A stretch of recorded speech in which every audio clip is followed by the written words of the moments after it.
Hello and welcome to the Gothic Unicorn.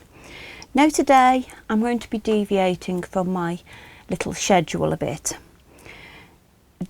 Today's video should by rights have been the second part of my Hangman's Halt build series.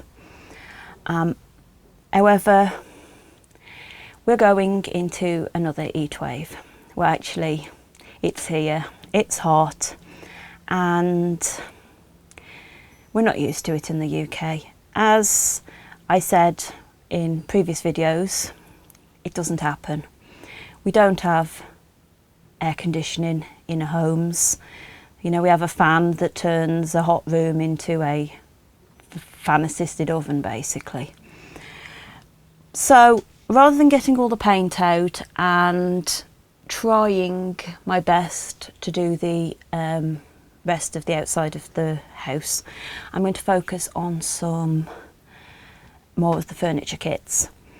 Now, in the last video in these, I did the actual kitchen units, so I'm going to follow on from that with these three kits. I've got the cooker, the kitchen table and the kitchen chairs.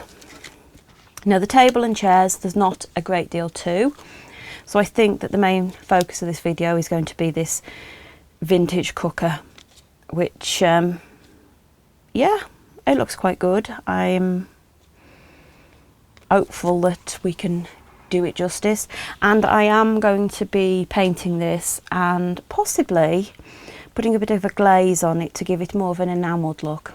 We'll see how we go. We'll see how the weather goes.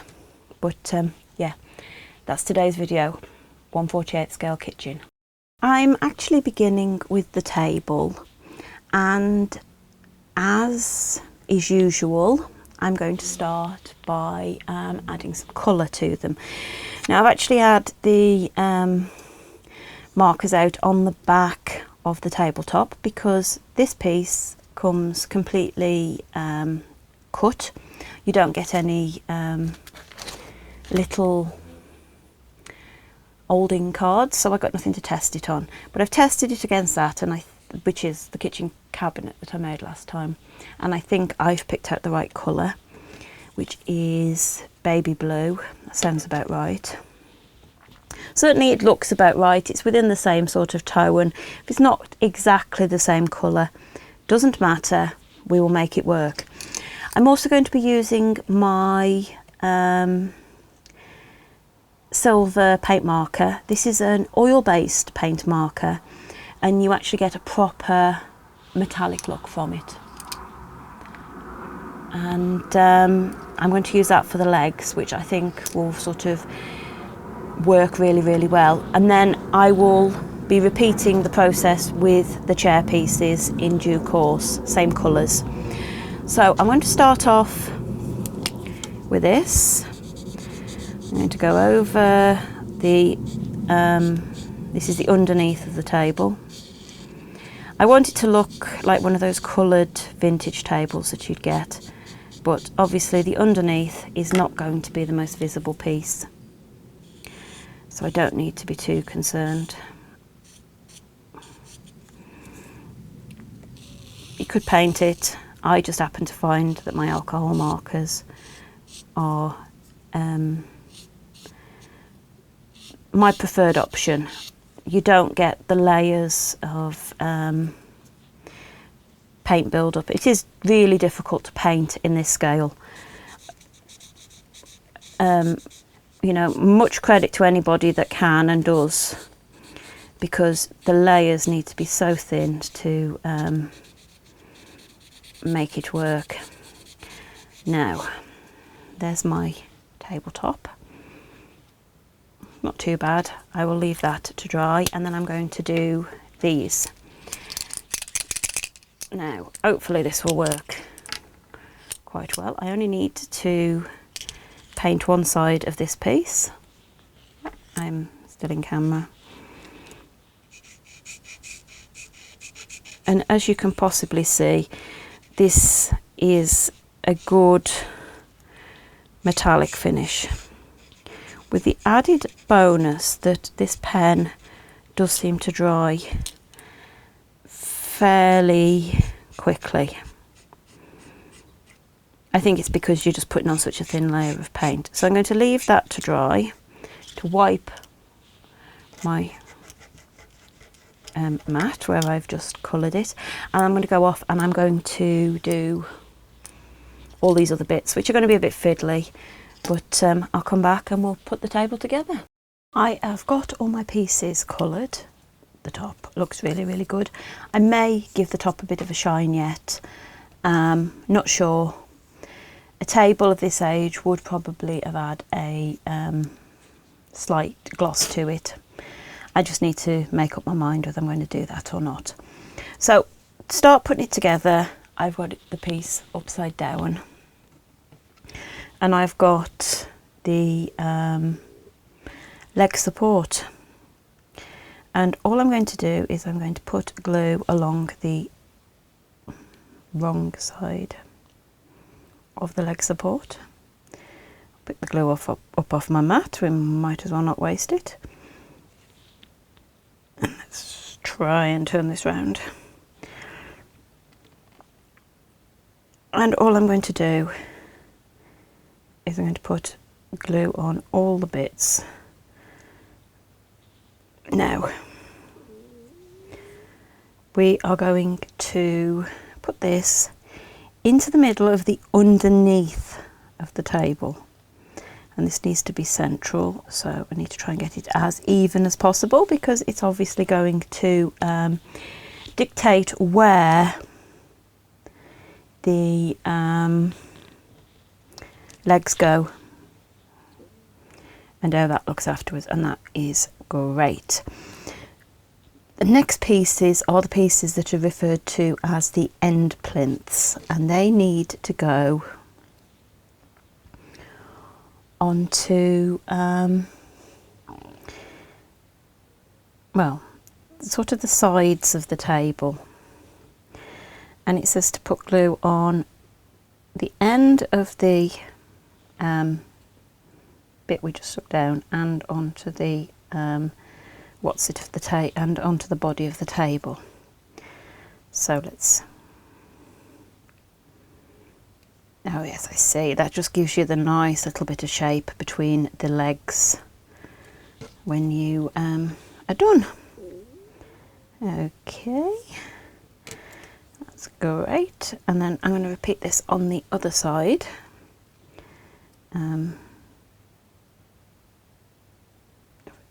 Do this carefully.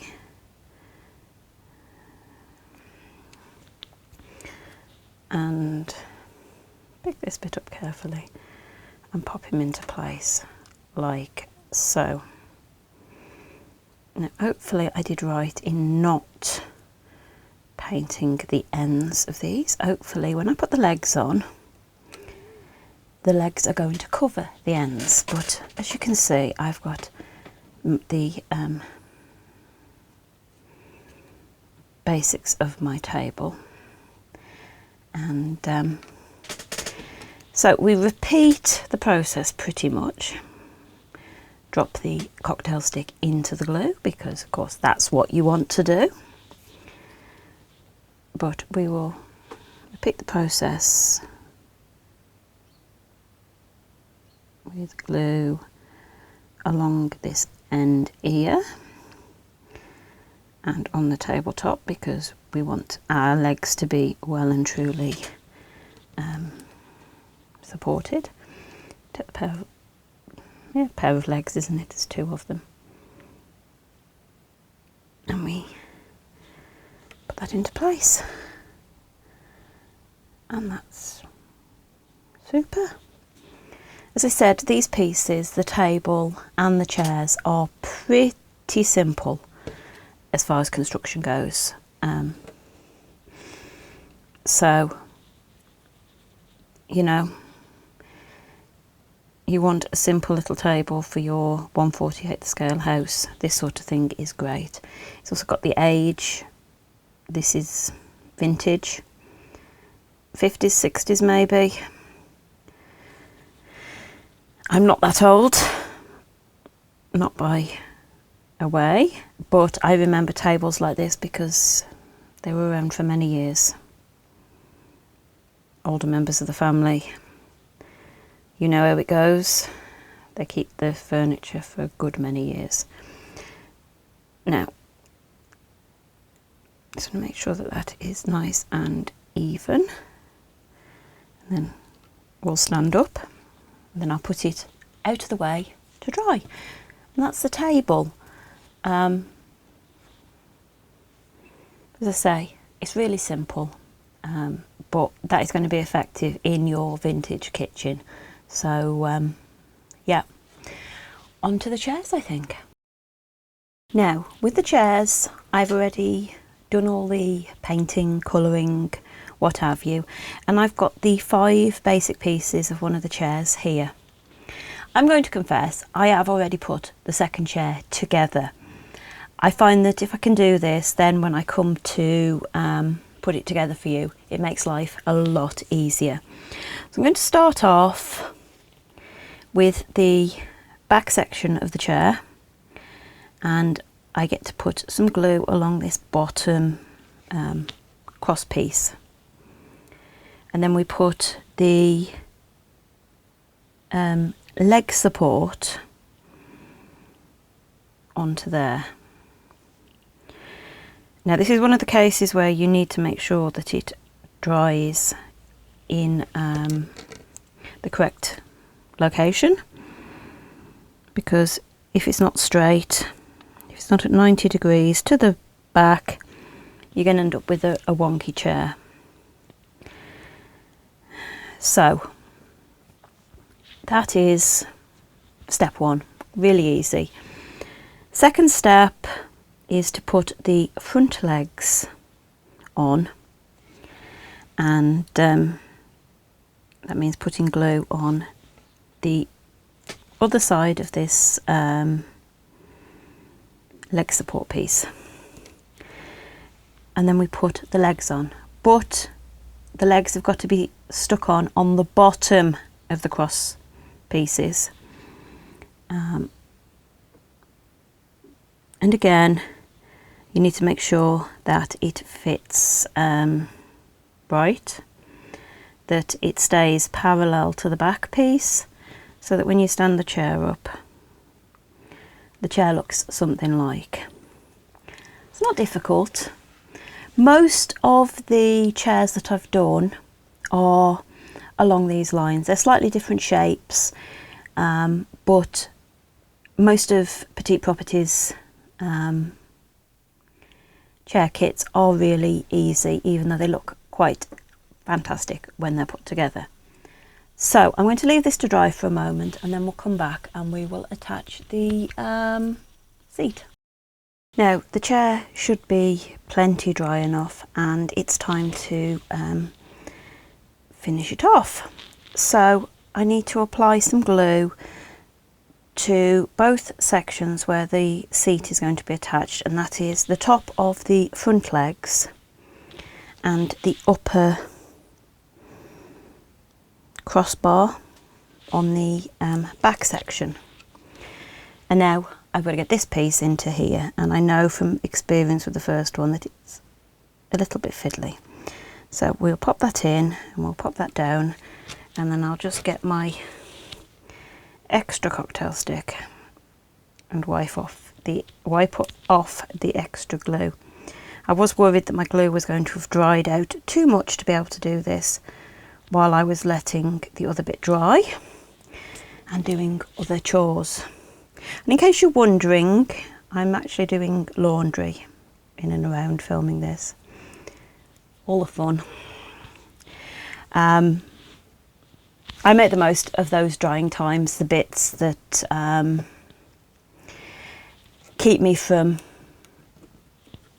filming.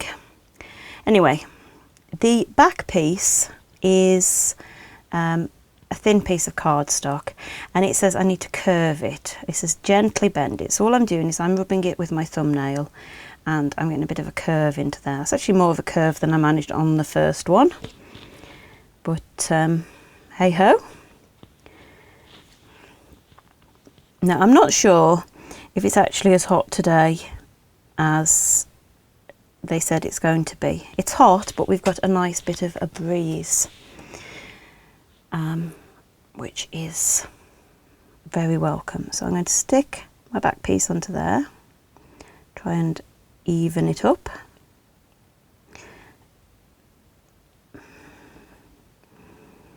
I think that will about do. So I'll look at my first one.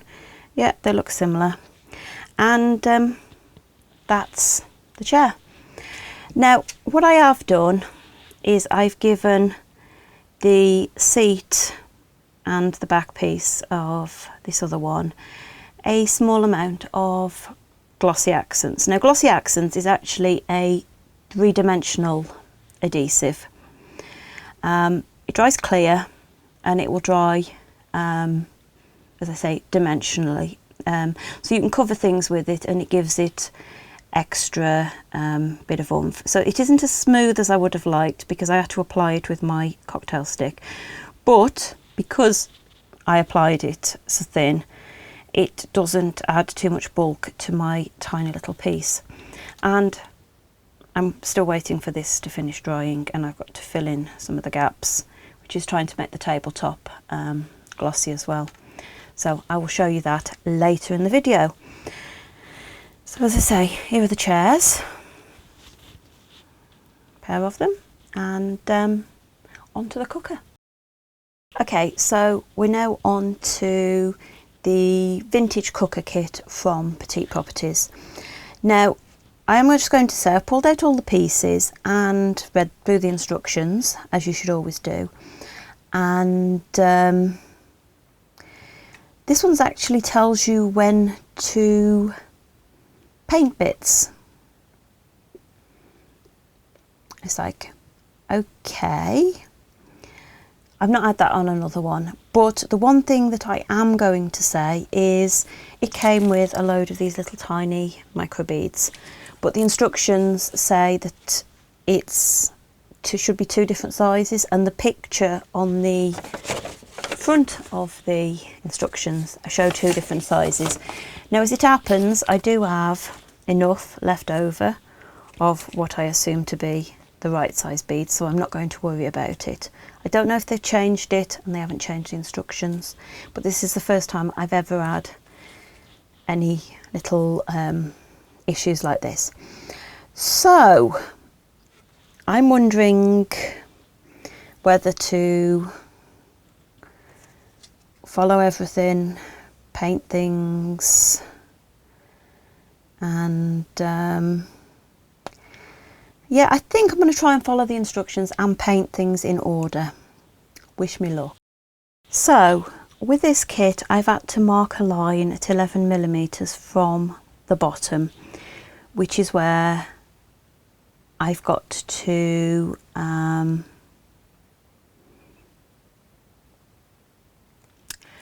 glue one of the pieces. So I've got two pieces here that are the same size, and that's where we're going to begin. So I'm going to begin by gluing these. Now, this is an old Petite Properties kit, and I'll be honest, I've not had one that's had shelves quite like this before. Every one I've had that has got shelves has got a little cutout and a little tab.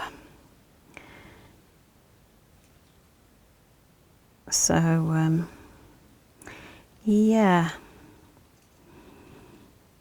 it's not quite as easy as they usually are, but we shall persevere.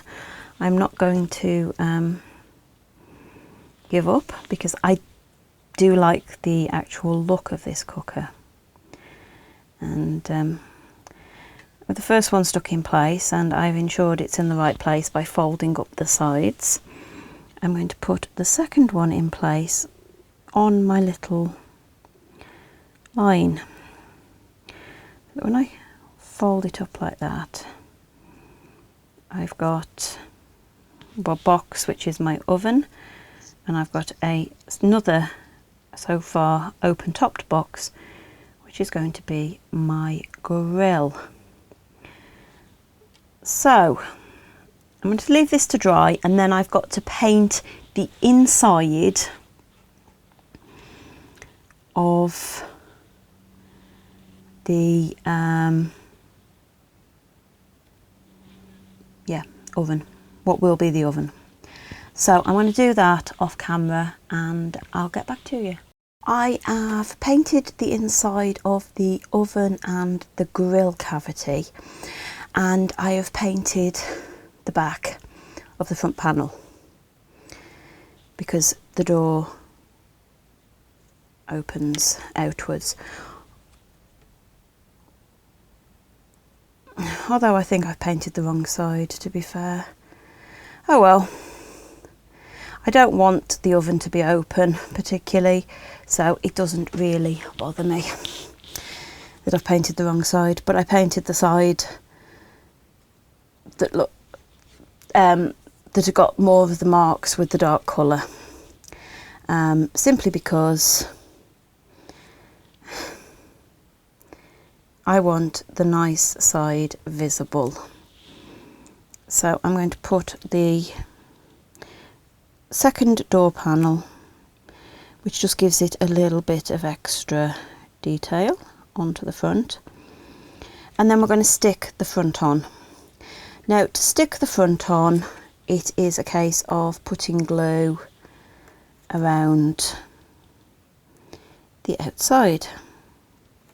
So basically all these little bits that I've got exposed at the front are going to have a coat of glue. And yeah,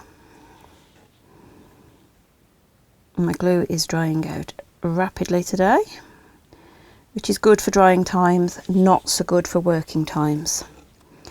And I need to put this onto here so that that is level with that, which should then mean that my front is level and the cooker stands up okay. Yeah, more or less. Now, the next step is, I think, to paint the rest of the outside. I'm going to paint it now before I stick the rest of it together, because that's just how I prefer to work. So yes, I do deviate from the plans occasionally, and I'm going to get the white paint out and I'll be back shortly. I've been busy painting, and the outside of my cooker is now firmly white. I may touch it up later on, but I'm going to stick the rest of it together for the moment, and that means sticking the top, the ob plate, I don't know what you call it, into place. And I'm just going to add a bit of glue around my head. Now, I have painted the hob with some white paint, and then I've used a little bit of black to add a bit of grime to the rings, and then some silver. So it looks like somebody's been trying to keep it clean, but maybe not succeeding. And we will pop that into place. Now, the final piece to stick on is the warming rack, and that is the little silver piece I've got here. As you can see, I've painted it silver because I think it needed to be metallic, and I'm just going to put some glue along the back like so. And now I'm going to try and line this up somewhere near the top. Obviously it doesn't want to go right at the top, so we'll lay it on its back. And I think that is actually pretty good. I think I've got that. Now I need to clean up some extra glue, which I couldn't see from this angle because the glue is white and the back piece is white, and I think I've knocked it in the process, so I will just check that and make sure there's none under there. And yeah, I think that is about stuck together. Now I need to add the handles, which are these little beads. Again, this is something I'm going to do off camera because I keep dropping them and it's not very interesting. So I will be applying a little tiny blob of glue where I want things to go and using the picture off the front to guide me, and we'll get sticking with some little beads. I am going to confess up front, I had a right game with these little beads for the handles. I dropped one of them, the 4 bigger ones that I found.